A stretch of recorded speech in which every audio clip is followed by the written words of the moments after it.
श्री परमात्मने नमः। अथ अजा एकादशी भाद्रपद कृष्ण पक्ष।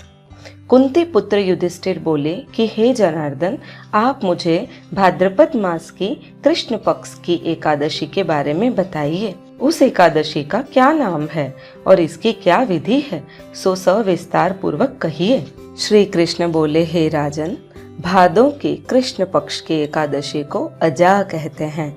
इसके व्रत करने से समस्त पाप नष्ट हो जाते हैं। जो मनुष्य इस दिन भगवान की भक्ति पूर्वक पूजा करते हैं तथा व्रत करते हैं, उनके समस्त पाप नष्ट हो जाते हैं।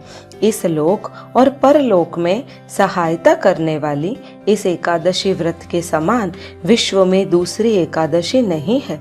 इस एकादशी की कथा इस प्रकार है।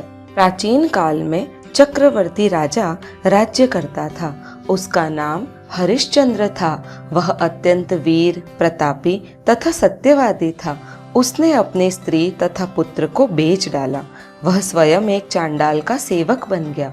उसने उस चांडाल के यहाँ कफन लेने का काम किया, परंतु उसने इस आपत्ति के काम में भी सत्य को न छोड़ा। जब इस प्रकार रहते हुए उसको बहुत वर्ष व्यतीत हो गए, तो उसे अपने उस नीच कर्म पर बड़ा दुख हुआ और वह इससे मुक्त होने का उपाय खोजने लगा। वह उस जगह सदैव इसी चिंता में लगा रहता था कि मैं क्या करूं। एक समय जबकि वह चिंता कर रहा था, गौतम ऋषि आए।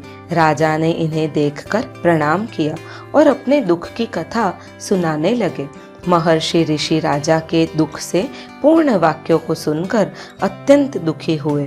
राजा से बोले, हे राजन, भादों के कृष्ण पक्ष में एक एकादशी होती है। एकादशी का नाम अजा है।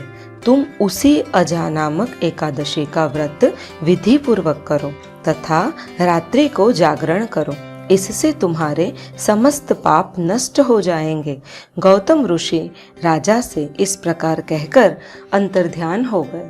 अजा नाम की एकादशी आने पर राजा ने मुनि के कहे अनुसार विधि पूर्वक व्रत तथा रात्रि जागरण किया। उसी व्रत के प्रभाव से राजा के समस्त पाप नष्ट हो गए। उस समय स्वर्ग में नगाड़े बजने लगे तथा पुष्पों की वर्षा होने लगी। उसने अपने सामने ब्रह्मा, विष्णु, इंद्र, महादेव जी आदि देवताओं को खड़ा पाया। उसने अपने मृतक पुत्र को जीवित तथा स्त्री को वस्त्र तथा आभूषणों से युक्त देखा। व्रत के प्रभाव से उसको पुनः राज्य मिला। अंत समय अपने परिवार सहित स्वर्ग लोक को गया। हे राजन, यह सब अजा एकादशी के व्रत का प्रभाव था। जो मनुष्य इस व्रत को विधि विधान पूर्वक करते हैं तथा रात्रि जागरण करते हैं, उनके समस्त पाप नष्ट हो जाते हैं और अंत समय में स्वर्ग को जाते हैं। इस एकादशी की कथा के श्रवण मात्र से ही अश्वमेघ यज्ञ का फल मिलता है। श्री परमात्मने नमः।